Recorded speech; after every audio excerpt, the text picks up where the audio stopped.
Hello students, welcome to you my YouTube channel fresh MD classes में आपका स्वागत है। प्रिय छात्र, तो मैंने कल आपको पढ़ाया था खाने का सोडा और आज मैं उसी से रिलेटेड अर्थात उसका छोटा या बड़ा भाई कह सकते हो आप, उसी से संबंधित पढ़ा रहा हूँ धावन सोडा। ये टॉपिक्स ऐसे हैं जो आपके बोर्ड एग्जाम में पूछ लिए जाते हैं। बड़े ध्यान से ध्यान रखना चाहिए कि इन दोनों में अंतर क्या है। तो देखिए, वो था खाने का सोडा और ये है कपड़े धोने का सोडा। देखिएगा, इसे कहते हैं वॉशिंग सोडा अर्थात धोने का सोडा। धोने का सोडा नाम से मालूम पड़ रहा है कि किसी को धोता होगा, अर्थात अपने कपड़े धोता है, सफाई करने में यूज किया जाता है। और सूत्र देखते हैं इसका। मॉलिक्यूलर फॉर्मूला क्या है? सोडियम कार्बोनेट और डेका हाइड्रेट। कहने का मतलब कि सोडियम है, सोडियम के 2 परमाणु और कार्बोनेट आयंस और 10 अणु जल के जुड़े हुए हैं। इसे हम कहते हैं सोडियम कार्बोनेट डेका हाइड्रेट। ये इसका अणुसूत्र है, याद रहेगा। रासायनिक नाम क्या है? Sodium carbonate Deka hydrate. प्रचलित नाम क्या है? धावन सोडा के नाम से जाना जाता है, अर्थात धोने का सोडा कहते हैं। इसे सोडा एस भी कहा जाता है। सोडा एस, एस का मतलब एस एक अभिनेत्री का नाम है, उपनाम जानते हो उसे? अमिताभ बच्चन की पुत्र वधू ऐश्वर्या राय। ऐश्वर्या राय का चेहरा जो एस है, चमकता है धोने से, यही है सोडा एस। क्रिस्टली सोडियम कार्बोनेट। ये क्रिस्टली सोडियम कार्बोनेट क्यों कहा जाता है? ये कल मैंने आपको पिछली क्लास में बताया था कि जब किसी लवण के साथ जल के अणु जुड़ जाते हैं तो उसे क्रिस्टलम फॉर्म कहते हैं। क्या कहते हैं? क्रिस्टलीय रूप। तो इसमें 10 अणु जल के जुड़े हुए हैं, इसलिए इसे सोडियम क्या कहते हैं? क्रिस्टली सोडियम कार्बोनेट। अब देखते हैं मेथड ऑफ प्रिपरेशन, बनाने की विधियां, अर्थात सोडियम कार्बोनेट को किस प्रकार हम दैनिक जीवन में यूज कर रहे हैं, तो उसे बनाया कैसे जाता है। तो इसके 2 मेथड से पढ़ाऊंगा कि प्रयोगशाला में किस प्रकार बनाया जाता है और बड़े स्तर पर यानी औद्योगिक स्तर पर किस प्रकार बनाया जाता है। तो पहले प्रयोगशाला में देखिएगा, उसके बाद आप चलेंगे औद्योगिक स्तर की ओर। तो बेटे, प्रयोगशाला में इसे बनाने के लिए सबसे पहले हम क्या लेते हैं? सबसे पहले हम कास्टिक सोडा लेते हैं। कास्टिक सोडा कहने का मतलब एक प्रबल क्षार होता है NaOH। कास्टिक सोडा को, जो कास्टिक सोडा होगा, कास्टिक सोडा का विलयन लेते हैं हम, NaOH लेते हैं और NaOH विलयन को यानी कास्टिक सोडे के विलयन को कार्बन डाइऑक्साइड गैस से प्रवाहित करते हैं। अर्थात कास्टिक सोडा के विलयन में कार्बन डाइऑक्साइड गैस को आप प्रवाहित करेंगे तो आपको सोडियम कार्बोनेट प्राप्त होगा, Na2CO3। इसे कहते हैं सोडियम कार्बोनेट यानी धावन सोडा। सोडियम कार्बोनेट, ये मिला आपको सोडियम कार्बोनेट और प्लस जल के अणु। तो इसे क्या कह देंगे? सोडियम कार्बोनेट का जलीय विलयन। सोडियम कार्बोनेट का जलीय विलयन। यह हमें सोडियम कार्बोनेट का जलीय विलयन मिल गया। किससे मिला है? Caustic soda. ये कास्टिक सोडा है, यानी कि एक प्रबल क्षार है। अब हमने क्षार में आपको पढ़ा दिया है, कास्टिक सोडा है और ये आपका कार्बन डाइऑक्साइड है। कार्बन डाइऑक्साइड है और कार्बन डाइऑक्साइड को जब आप कास्टिक सोडा के विलयन में क्या करते हो बेटे? प्रवाहित करते हो, तो आपको क्या मिल जाता है? सोडियम कार्बोनेट का जलीय विलयन प्राप्त होता है। अब ये जो सोडियम कार्बोनेट का जलीय विलयन है, इस सोडियम कार्बोनेट के जलीय विलयन को सांद्रण करके ठंडा करते हैं। क्या करते हैं? इसका सांद्रण कर इसे क्या किया जाता है? ठंडा किया जाता है। जैसे ही इसे आप सांद्रण करके ठंडा करते हो तो ये क्रिस्टलीय सोडियम कार्बोनेट का रूप हो जाता है। क्रिस्टलीय सोडियम कार्बोनेट का रूप हो जाता है, जिसे हम क्या कह देते हैं, धावन सोडा। इसके क्या कह देते हैं मुझे, यही है आपका धावन सोडा।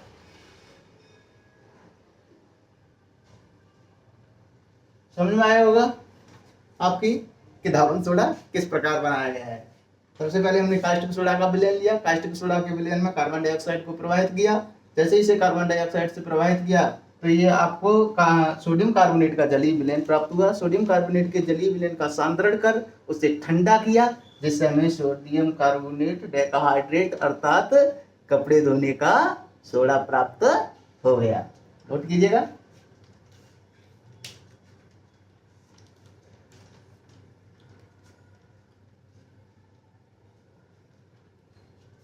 ये हुआ बेटे प्रयोगशाला मेथड। अब आते हैं औद्योगिक मेथड पर।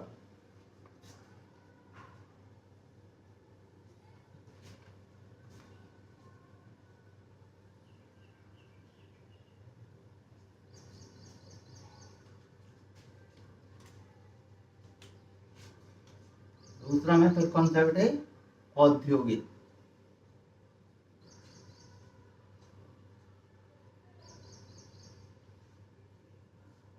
औद्योगिक विधियां।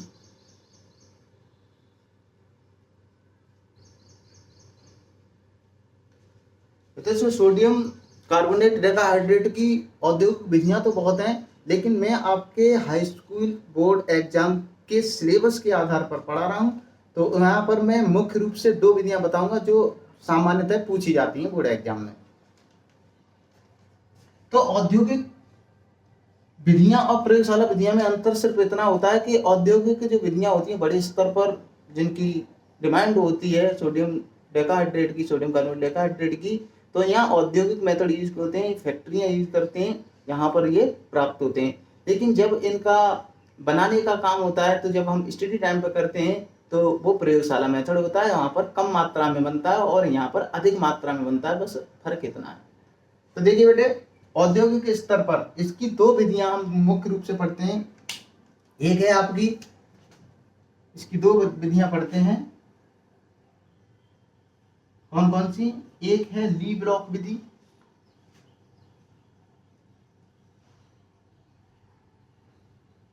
ली ब्लॉक विधि, और दूसरी है सॉल्वे अमोनिकल विधि। सॉल्वे अमोनिकल विधि। ये मुख्य रूप से आपके सिलेबस में 2 विधियां हैं जिनसे हम सोडियम कार्बोनेट डेकाहाइड्रेट बनाएंगे। तो सबसे पहले लेते हैं हम ली ब्लॉक विधि। बेटे ये कोई विधि नहीं है, ये मुख्य रूप से वैज्ञानिकों के नाम है। एक ली ब्लॉक नामक वैज्ञानिक थे जिन्होंने सोडियम कार्बोनेट को बड़े स्तर पर प्राप्त किया था, सोडियम कार्बोनेट डेकाहाइड्रेट को बड़े स्तर पर प्राप्त किया था, इसलिए उनके नाम पर इस विधि को रख दिया गया है। और दूसरे थे वैज्ञानिक सॉल्वे ने अमोनिया के माध्यम से और सोडियम कार्बोनेट को प्राप्त किया था, इसलिए इनको सॉल्वे अमोनिकल विधि के नाम से जाना जाता है। तो सबसे पहले हम पढ़ते हैं ली ब्लॉक की विधि। इसमें क्या होता है कि जो सोडियम कार्बोनेट हम प्राप्त करेंगे, वो सोडियम कार्बोनेट को रॉक सॉल्ट के माध्यम से प्राप्त करेंगे। रॉक सॉल्ट कहें तो साधारण नमक, यानी हम यहाँ पर साधारण नमक लेंगे। साधारण नमक का फॉर्मूला क्या है, NaCl। और साधारण नमक को किसी अम्ल के साथ रिएक्ट कराएंगे। हेलो, हमने अम्ल ले लिया, हेलो H2SO4 ले लिया, आंसर ले लिया जी H2SO4। बेटे ये रॉक सॉल्ट है और ये किंग ऑफ सॉल्ट है, किंग ऑफ एसिड है, ठीक है। यानी ये सांद्र सल्फ्यूरिक अम्ल लेते हैं और सांद्र सल्फ्यूरिक अम्ल को अम्लों का राजा कहा जाता है, किंग ऑफ एसिड के नाम से जाना जाता है। इस बात का विशेष ध्यान रखना, कभी कभी पूछ लिया जाता है कि निम्नलिखित में से कौन को अम्लों का राजा कहा जाता है। तो किंग ऑफ जो कंसंट्रेट आपका H2SO4 होता है, कंसंट्रेट H2SO4 को अम्लों का राजा कहते हैं। अब देखो बेटे, ये साधारण लवण है और ये अम्ल है। अब इन दोनों को आपस में रिएक्ट कराएंगे जब इनको आपस में अपकृत कराते हैं तो यहाँ पर हमें प्राप्त क्या होगा, यहाँ हमें सोडियम सल्फेट प्राप्त होगा। क्या प्राप्त होगा, यहाँ से ये Na और यहाँ से SO4, यहाँ ऋणांश आयंस ये है, यहाँ धनायन अंश ये है, और ऋण धन आयंस आपस में मिलकर के यौगिक का निर्माण करते हैं। तो यहाँ क्या बनेगा, Na2SO4, क्योंकि इसके SO4 के अंश 2 होते हैं और ये 1 है, तो हमने ये 2 ले लिए। कितने ले लिए बेटे, बैलेंस करने के लिए 2 ले लिए। वैसे एक एक करके भी हम कर सकते थे, एक पद बढ़ जाता है, एक स्टेप बढ़ जाता है रिएक्शन का, इसलिए हमने एक ही बार में 2 अणु ले लिए NaCl के और कंसंट्रेट H2SO4 के साथ क्या करा दिया, रिएक्ट करा दिया। जब इसे रिएक्ट कराया तो हमें क्या मिल गया, सोडियम कार्बोनेट सोडियम सल्फेट मिल गया, सोडियम सल्फेट प्राप्त हुआ। अब ये जो सोडियम प्लस में क्या निकलेगा, यहाँ H2 बचा, क्या बचा यहाँ H2, और यहाँ पर बचा Cl, तो ये भी 2 हैं, ये भी 2 हैं, तो क्या बन जाएगा 2HCl। क्या बच जाएगा बेटे, 2HCl, यानी हाइड्रोक्लोरिक एसिड निकल गया। फिर अम्ल के साथ लवण की क्रिया कराएंगे तो अम्ल ही निकल जाता है, तो ये हाइड्रोक्लोरिक एसिड आपका निकल गया। इसको नमक का अम्ल कहते हैं, क्योंकि ये नमक के माध्यम से ही तो निकल रहा है, इसलिए इसे नमक का अम्ल भी कह देते हैं। अब ये आपका सोडियम सल्फेट है, इस सोडियम सल्फेट को सॉल्ट केक के नाम से भी जानते हैं। हम इसे यहाँ क्या कह सकते हैं, सॉल्ट केक, क्योंकि ये सॉल्ट से बन रहा है और ये थोड़ा क्या होता है, क्रिस्टली टाइप का होता है, यानी ठोस होता है, इसलिए केक बोल देते हैं, सॉल्ट केक, ये सॉल्ट केक है। अब जो सोडियम सल्फेट बना है, इस सोडियम सल्फेट को कार्बन या फिर आप कैल्शियम कार्बोनेट के साथ रिएक्ट कराएंगे, कार्बन और कैल्शियम कार्बोनेट के साथ रिएक्ट कराएंगे तो हमें बड़े स्तर पर सोडियम कार्बोनेट प्राप्त होगा। देखिएगा कैसे करते हैं। क्या ले लिया हमने, सॉल्ट केक को लेंगे, सॉल्ट केक यानी कि Na2SO4 ले लिया, और प्लस किसके साथ रिएक्ट कराया, इसे कार्बन के साथ। किसके साथ कराया, कार्बन के साथ। अब जैसे इसे आप कार्बन के साथ रिएक्ट कराएंगे तो यहाँ से कार्बन मोनोऑक्साइड निकल जाएगी। कार्बन मोनोऑक्साइड यानी कार्बन और ऑक्सीजन का संयोग कार्बन मोनोऑक्साइड। यहाँ ऑक्सीजन कितने हैं, 4 ही है, तो इसको भी ले लेते हैं हम 4।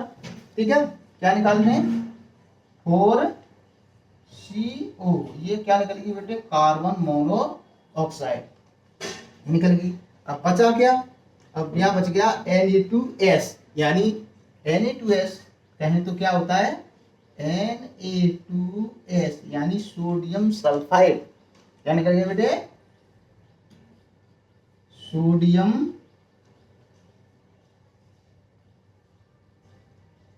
सल्फाइड, ये सोडियम सल्फाइड निकल गया। अब ये जो सोडियम सल्फाइड है, इस सोडियम सल्फाइड को आप कैल्शियम कार्बोनेट के साथ रिएक्ट करोगे तो आपको क्या मिल जाएगा, सोडियम कार्बोनेट मिल जाएगा।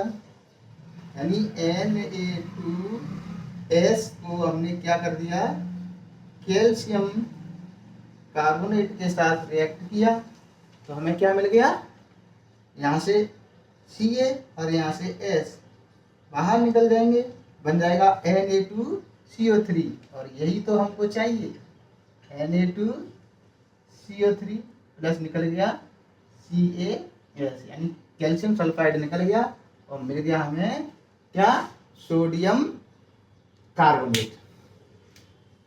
अब ये सोडियम कार्बोनेट जो हमें मिला है ये धावन सोडा है, लेकिन अभी अधूरा धावन सोडा है, क्योंकि ये क्रिस्टलीकृत धावन सोडा होता है, वो क्रिस्टलीकृत होता है, अर्थात आपको मैंने और सूत्र में दिखाया है कि Na2CO3 10H2O, तो इसका मतलब यहाँ अभी किसकी कमी चल रही है, जल की कमी चल रही है। अब जल की कमी को दूर कैसे, जल की जो कमी चल रही है उस कमी को दूर कैसे करेंगे, क्योंकि जब हमने इसे सॉल्ट और अम्ल के साथ रिएक्ट कराया था, सोडियम सल्फेट यानी सॉल्ट केक मिला था, और सॉल्ट केक को हमने किसके साथ रिएक्ट किया, कार्बन, और कार्बन और कैल्शियम कार्बोनेट, अर्थात कार्बन और कैल्शियम कार्बोनेट की अशुद्धियां हैं, और इन अशुद्धियों को इनके साथ रिएक्ट किया तो ये जो हमारा सोडियम कार्बोनेट मिला है ये अशुद्ध सोडियम कार्बोनेट क्या है बेटे, ये अशुद्ध सोडियम कार्बोनेट है। अशुद्ध सोडियम कार्बोनेट को शुद्ध सोडियम कार्बोनेट बनाना है तो इसमें क्या करेंगे, जल में इसे धोएंगे। अर्थ में इसे क्या करेंगे, जल में इसका निश्चालित करेंगे, इसे निश्चालित करेंगे और निश्चालित कर देंगे तो ये जल के अणुओं के साथ रिएक्ट हो जाएगा और क्या बना देगा, क्या बना देगा, Na2CO3 10H2O। कब बना देगा, जब इसे आप जल के साथ धोगे तो इसकी अशुद्धियां जो होंगी वो तो तली में बैठ जाएंगी। अब धोगे तो किसी बर्तन में लोगे, बीकर वगैरह में लोगे, तो बीकर में लोगे तो इसकी जो जो जो अशुद्धियां होंगी वो तो तली में बैठ जाएंगी और जो विलयन का बचेगा, शुद्ध विलयन बचेगा, उसे दूसरे बर्तन में ले लेंगे और उसको वाष्पीकृत कर देंगे और वाष्पीकृत कर देंगे तो वहां पर इसके साथ क्या हो जाएगा, जल के अणु बॉन्ड हो जाएंगे और इस प्रकार आपको सोडियम कार्बोनेट डेकाहाइड्रेट ली ब्लॉक मेथड से प्राप्त हो जाएगा। मैं आशा करता हूँ आपकी समझ में आया होगा ली ब्लॉक मेथड। ये आपके बोर्ड में कभी कभी ली ब्लॉक मेथड के नाम से पूछ लिया जाता है तो स्क्रीनशॉट लीजिएगा। अब नेक्स्ट देखते हैं अगला मेथड।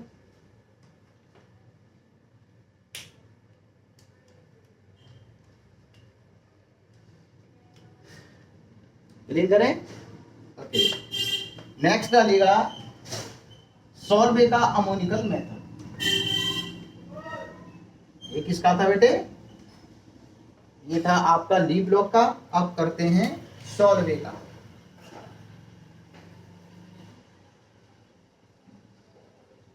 सॉल्वे का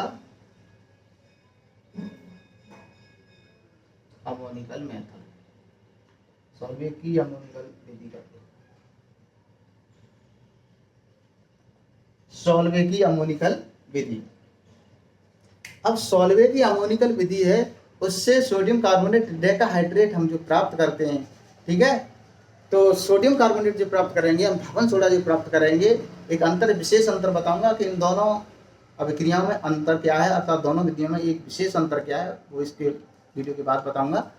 देखो बेटे, तो जो सॉल्वे नामक वैज्ञानिक थे, जो सॉल्वे नामक वैज्ञानिक थे, इन्होंने क्या लिया, एक पात्र लिया। क्या लिया बेटे, एक पात्र लिया। पात्र का मतलब होता है केमिस्ट्री में सबसे पहले हम यूज करते हैं बीकर को। ये पात्र लिया और इस पात्र में उन्होंने rock salt NaCl plus H2O water दोनों का मिश्रण लिया। क्या लिया, दोनों का मिश्रण लिया है इन्होंने। अब ये जो मिश्रण उन्होंने जो लिया है बेटे, ये जो मिश्रण है, इस मिश्रण को ब्राइन सॉल्यूशन के नाम से जाना जाता है। किससे, ब्राइन विलयन, ब्राइन विलयन। अब ये जो ब्राइन विलयन है, बाइन नहीं है, ब्राइन है, ध्यान रखना। बाइन लोगे तो देख लेना, ब्राइन सॉल्यूशन। अब इस ब्राइन सॉल्यूशन को उन्होंने कार्बन डाइऑक्साइड के साथ प्रवाहित किया। यानी ब्राइन सॉल्यूशन में हमने क्या की, कार्बन डाइऑक्साइड को प्रवाहित किया। यानी किसको किया, CO2 को किया। और जैसे ही हमने इसमें CO2 को प्रवाहित किया तो हमें विशेष प्रकार के यौगिक प्राप्त हुए। वो देखते हैं रिएक्शन। तो हमारे पास क्या है बेटे, NaCl है प्लस जल है, H2O है, अब प्लस कार्बन डाइऑक्साइड है, प्रवाहित की है, और नाम में लिखा हुआ है अमोनिकल। अमोनिकल का मतलब है कि इसके अंदर NH3 अमोनिया भी है। अमोनिकल का मतलब क्या है, अमोनिया। ये रिएक्टेंट लिए और इन रिएक्टेंटों को रिएक्ट कराया। इसे क्या किया, रिएक्ट कराया। तो हमें यहाँ मिला क्या, एक तो अमोनिकल जो अमोनिया है, ये क्लोरीन के साथ रिएक्ट होकर के जलीय विलयन में क्या बना देती है, अमोनिकल क्लोराइड बनाती है, अमोनियम क्लोराइड बना देती है। क्या बना देता है बेटे? अमोनियम क्लोराइड बनाएगा। सबसे पहले जैसे ही अमोनिया जली विलयन में जाएगी तो आप जानते हो कि अमोनिया जल के OH आयंस को लेकर के क्या बना देती है? अमोनियम क्लोराइड बना देती है। अब जैसे ही यहाँ अमोनियम क्लोराइड बनेगा तो बचेगा यहाँ क्या? Na। और क्या बचेगा? एक हाइड्रोजन से यहाँ से OH ही तो लिया, यहाँ से Cl और यहाँ से एक H ही तो लिया है, तो यहाँ एक OH और आपका CO2, ये चीजें बच रही हैं, अर्थात NaHCO3 बच जाएगा। क्या बच जाएगा? NaHCO3। यानी ये आपने देखा है, लग रहा होगा कि देखा है क्योंकि कल ही पढ़ा है हमने। इसे कहते हैं सोडियम बाइकार्बोनेट, खाने का सोडा। तो ये है NaHCO3।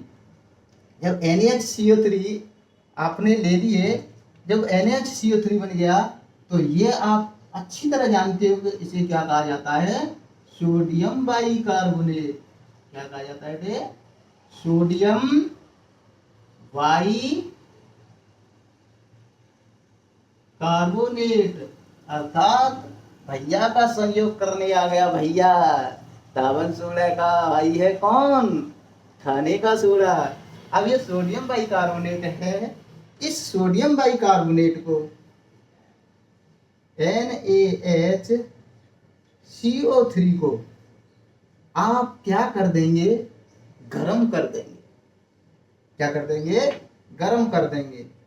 यहाँ पर 2 अणु ले लेंगे इसके, क्योंकि यहाँ से गर्म करने पर हमेशा क्या निकलता है? कल ही बताया था, जल निकलता है। तो यहाँ हाइड्रोजन 1 था इसलिए 2 ले लिए। अब यहाँ से आसानी से हम क्या निकाल देंगे? जल, H2O। मैंने कल ही बताया था कि जब भी गर्म किया जाएगा और हाइड्रोजन उपस्थित हो, वहां क्या निकलेगा? जल निकलेगा। ये विशेष ध्यान रखना है। प्लस 2 अणु किसके हैं? सोडियम के, अर्थात यहाँ बन जाएगा Na2CO3। यहाँ CO3 के यानी कार्बोनेट के भी 2 अणु हैं, तो एक अणु किसका निकल जाएगा? CO2 का। किसका निकलेगा? अर्थात कार्बन डाइऑक्साइड और जल यहाँ से बाहर निकल जाएगा और आपको क्या प्राप्त हो जाएगा? Na2CO3। और Na2CO3 कौन है? इसका भाई है, नाम है उसका धावन सोडा। क्या नाम है जी? धावन सोडा। धावन सोडा का ये फॉर्मूला है। ठीक है बेटे, तो मैं आशा करता हूँ आपकी समझ में आया होगा कि सॉल्वे हार्मोनिकल मेथड से हमने किस प्रकार आपको धावन सोडा दिया है।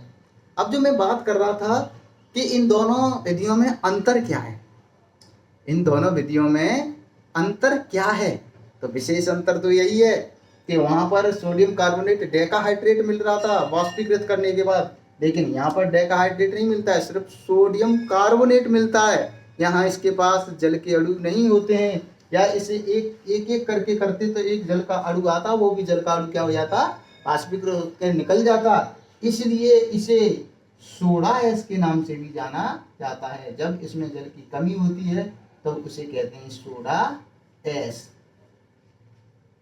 समझ में आई होगी आपकी। दोनों विधियां मैंने करा दी हैं, अर्थात मैंने धावन सोडा की मेथड ऑफ प्रिपरेशन यानी बनाने की विधियां दोनों विधियों के माध्यम से समझाया है और प्रयोगशाला विधि के माध्यम से भी समझाया है। स्क्रीनशॉट लीजिएगा, याद रखिएगा कि याद होना चाहिए। Thank you. तो अभी आपने पढ़ा कि सोडियम कार्बोनेट डेकाहाइड्रेट को किस प्रकार बनाया जाता है, अर्थात धावन सोडा को प्रयोगशाला और औद्योगिक स्तर पर किस प्रकार बनाया जाता है। नेक्स्ट देखते हैं धावन सोडा के भौतिक गुण, अर्थात भौतिक गुणों की बात करें, अर्थात इसकी फिजिकल प्रॉपर्टी की बात करें तो ये देखने में सफेद क्रिस्टलीय ठोस पदार्थ होता है। कैसा होता है? सफेद क्रिस्टलीय ठोस होता है, यानी क्रिस्टलीय ठोस कह सकते हो, क्रिस्टलीय ठोस है। और इसका जो क्वथनांक बिंदु है वो 850 डिग्री सेंटीग्रेड है। 850 डिग्री सेंटीग्रेड इसका क्वथनांक बिंदु है। बेटे ये निर्जल अवस्था में जब होता है, निर्जल अवस्था में जब होता है तब इसे क्या कह देते हैं? सोडा एस के नाम से जाना जाता है। मैंने अभी बताया था, जब इसमें से जल के अणु क्या हो जाते हैं? वाष्पीकृत हो जाते हैं, तो इसे सोडा ऐश कहते हैं। अर्थात ये निर्जल अवस्था में जब होता है तो सोडा ऐश कहते हैं। अब निर्जल का इसमें जल नहीं रहा तो ये क्या है, क्रिस्टल फॉर्म से किस में आ जाएगा, चूड़ फॉर्म में आ जाएगा, अर्थात चूड़ के रूप में होता है, चूड़ के रूप में होता है, तब इसे क्या कहते हैं, सोडा ऐश कहते हैं। ये जल में क्या होता है, विलय होता है। जल में क्या होता है बेटा, ये विलय है, जल में आसानी से क्या हो जाता है, घुल जाता है। तो ये इसकी फिजिकल प्रॉपर्टी है।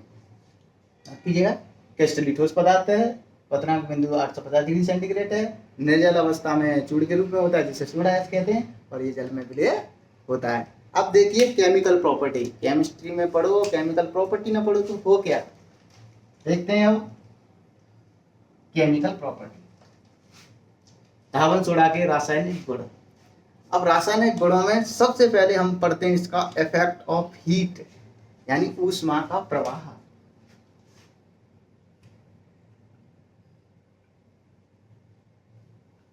ऊष्मा का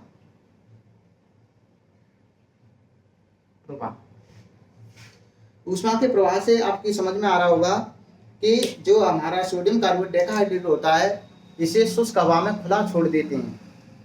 क्या कर देते हैं, इसे शुष्क हवा में खुला छोड़ देते हैं, तो इसमें से जल के अणु जो होते हैं वो क्या हो जाते हैं, वाष्पीकृत हो जाते हैं, उड़ जाते हैं। 9 जल के अणु क्या हो जाते हैं, वाष्पीकृत हो जाते हैं। रिएक्शन देखिएगा, Na2CO3 10H2O, ठीक है, धावन सोडा, क्या बेटा, धावन सोडा है ये जी।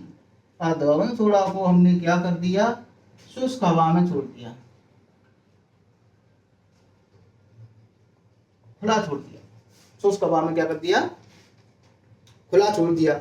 अब जैसे ही इसे शुष्क हवा में छोड़ देते हैं, कैसे छोड़ दिया, खुला, खुला छोड़ने का, देख लो, शुष्क हवा में क्या कर दिया, खुला छोड़ दिया। और जैसे ही शुष्क हवा में इसमें से खुला छोड़ेंगे तो यहाँ से बेटे जो 10H2 हैं, इनमें से 9H2O तो वाष्पीकृत हो जाते हैं, तो बचेगा क्या फिर, Na2CO3H2O प्लस क्या हो गया, 9H2 क्या हो गए, वाष्पीकृत होकर के उड़ गए, वाष्प के रूप में उड़ गए।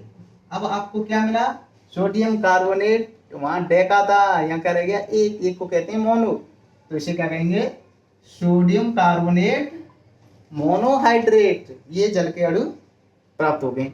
अब ये जो जल के अणु है इसे क्या कर दें, हम हीट कर दें।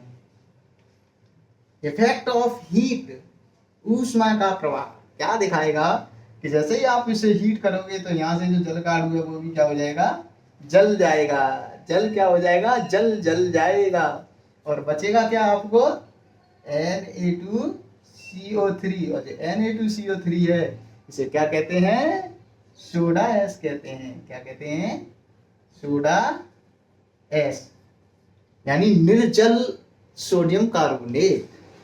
क्या कहते हैं, निर्जल सोडियम कार्बोनेट, निर्जल सोडियम कार्बोनेट, अर्थात ये बेटे ऊष्मा के प्रति स्थायी एक धावन सोडा का अणु है, स्थायी होता है ये। तो ये आपकी समझ में आएगा, इफेक्ट ऑफ हीट आपकी समझ में आएगा होगा कि जब सोडियम कार्बोनेट डेकाहाइड्रेट को हम वातावरण में खुला छोड़ देते हैं तो इसमें से 9 अणु वाष्पीकृत हो जाते हैं, एक अणु बचता है जिसे सोडियम कार्बोनेट मोनोहाइड्रेट कहते हैं। और सोडियम कार्बोनेट मोनोहाइड्रेट को क्या करते हैं कि इस पर हीट देते हैं। हीट का मतलब ऊष्मा देते हैं इसे, तो ऊष्मा देते हैं तो जो एक जल का अणु होता है वो भी क्या हो जाता है, जल जाता है, अर्थात बाहर निकल जाता है, और आपको निर्जल सोडियम कार्बोनेट प्राप्त होता है जिसे सोडा ऐश के नाम से जाना जाता है। आज समझ में आई होगी, नोट कीजिएगा। दूसरा केमिकल प्रॉपर्टी देखते हैं। दूसरी केमिकल प्रॉपर्टी है जल अपघटन। देखते हैं, जल अपघटन मैंने आपको बताया था, वही प्रॉपर्टी चलेंगी जो आपने एक बार पढ़ ली। केमिस्ट्री का फंडा एक बार पढ़ो फिर पढ़ना नहीं पड़ता। तो दूसरी प्रॉपर्टी क्या है, तो दूसरी प्रॉपर्टी है जल अपघटन। जल अपघटन, जल अपघटन का मतलब क्या होता है, हाइड्रोलिसिस। हाइड्रोलिसिस का मतलब है जल अपघटन, यानी कोई भी यौगिक जल के साथ रिएक्ट करता है तो उसे क्या कहते हैं, जल अपघटन कहते हैं।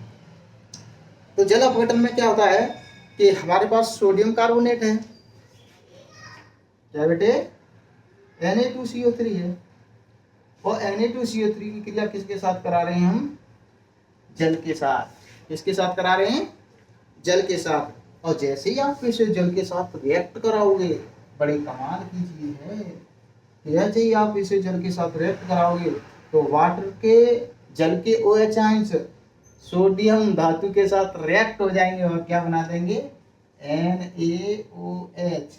क्या बना देंगे, देखो यहाँ हाइड्रोजन्स तो है, यहाँ कोई हाइड्रोजन्स तो नहीं है, नहीं है ना, ठीक है। यहाँ से यहाँ दो प्रकार के आयंस हैं, Na धनायन और यहाँ CO2 ऋणायन, दो ऋणायन, ठीक है। तो ये सोडियम कार्बोनेट है। अब यहाँ पर जो निकला है वो कितना है, एक, तो यहाँ कितने निकाले, दो, ठीक है। अब यहाँ दो निकले हैं तो H2O भी कितने ले पड़ेंगे, दो, तभी तो दो OH आयंस बनेंगे, ठीक है। अब यहाँ हाइड्रोजन कितने रह गए, यहाँ से दो तो निकल गए हाइड्रोजन और दो ऑक्सीजन निकल गए, बचे दो H आयंस। वो दो H आयंस किसके साथ रिएक्ट कर देंगे, CO3 के साथ। अर्थात ये देखी हुई रिएक्शन है, कल ही आपने पढ़ा था। CO3 इसे क्या कहते हैं, कार्बोनिक एसिड कहते हैं, यानी दुर्बल अम्ल है ये। और ये क्या है, प्रबल क्षार। और ये क्या है, दुर्बल अम्ल।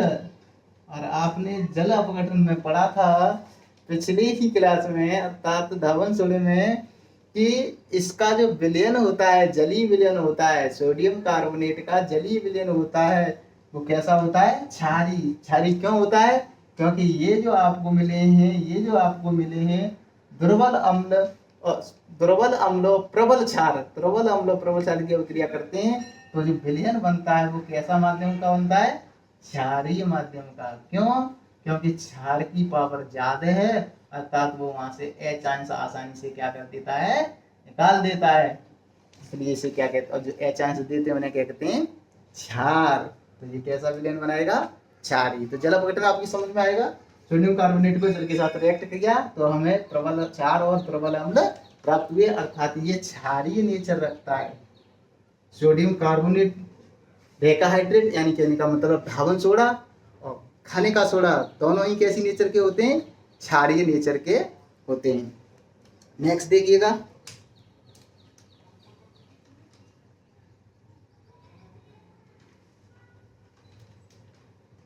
हो गया। नेक्स्ट देखते हैं, नेक्स्ट प्रॉपर्टी क्या है इसकी, नेक्स्ट प्रॉपर्टी है अम्लों के साथ क्रिया, रिएक्ट विद एसिड, यानी ये अम्लों के साथ क्रिया करके क्या व्यवहार प्रदर्शित करेंगे ये देखते हैं। तो हमारे पास है रिएक्ट विद एसिड, लिखो रिएक्ट विद एसिड, अम्लों के साथ क्रिया। जैसे ही आप इसे अम्लों के साथ रिएक्ट कराओगे, Na2CO3 को आप किसके साथ, अम्लों के साथ रिएक्ट कराओगे, तो आपने इसको अम्लों के साथ रिएक्ट कराया तो आपको क्या मिलेगा, लवण मिलेगा, क्या, NaCl मिल जाएगा, समझ जाएगा, NaCl। और ये दो हैं तो ये दो ले लो, इसे दो कर दो, ठीक है, ब्लेंड करने के लिए। ये NaCl मिल गया, प्लस बचा क्या, प्लस आपको बचेगा क्या, H2CO3 बच जाएगा, H2CO3। तो ये आपको क्या मिल गया, लवण मिल गया। नेक्स्ट केमिकल प्रॉपर्टी है कांच का निर्माण।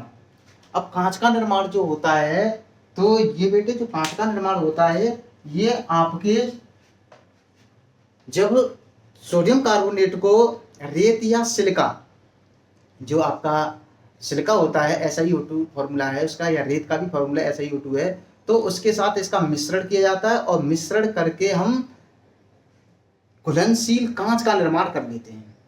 और इस घुलनशील कांच का निर्माण जो एपरेटस बनाने में होता है, जिसे बोरॉक्स के माध्यम से बनाते हैं, और आप जब इसका निर्माण कर लेते हो ये तो बहुत बढ़िया क्वालिटी का कांच या ग्लास बनता है, जो आपके एपरेटस बनाने में यूज होता है। बड़ी क्लासों में आप पढ़ेंगे तो उन एपरेटसों पे बोरोसिल लिखा होगा। बोरोसिल का मतलब होता है उच्च क्वालिटी का कांच, अर्थात बोरॉक्स के माध्यम से बनाया हुआ कांच। तो ये देखते हैं किस प्रकार बनता है कांच का निर्माण।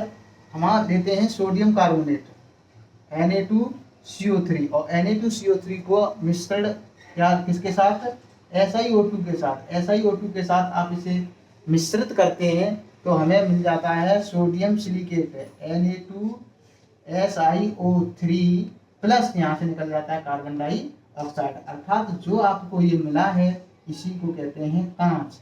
और कौन सा कांच, जल में घुलनशील कांच। तो ये इसकी तीसरी केमिकल प्रॉपर्टी है। अब इसके पढ़ते हैं उपयोग, यानी आप हेडिंग बनाइए धावन सोडा के उपयोग। धावन सोडा के उपयोग, uses of washing soda, uses of washing soda.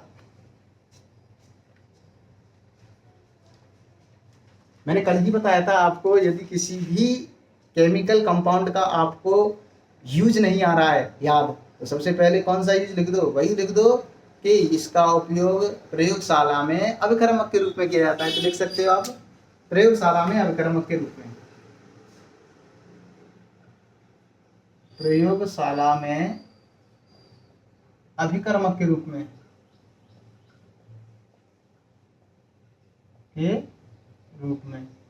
दूसरा लिख सकते हो, अभी बनाया था क्या, कांच, तो लिख सकते हो कांच के निर्माण में।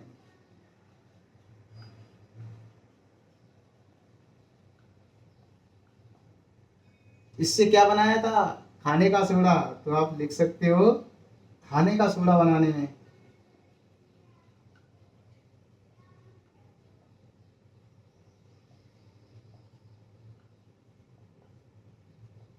खाने के सोडे के निर्माण में। यहां से भी कार्बन डाइऑक्साइड निकल रही थी, वहां निकल रही थी, उसका भी कह रहे थे आग बुझाने में, तो इसका उपयोग भी लिख सकते हो आग बुझाने वाले संयंत्रों में। आग बुझाने वाले संयंत्रों में भी इसका क्या किया जाता है, उपयोग किया जाता है।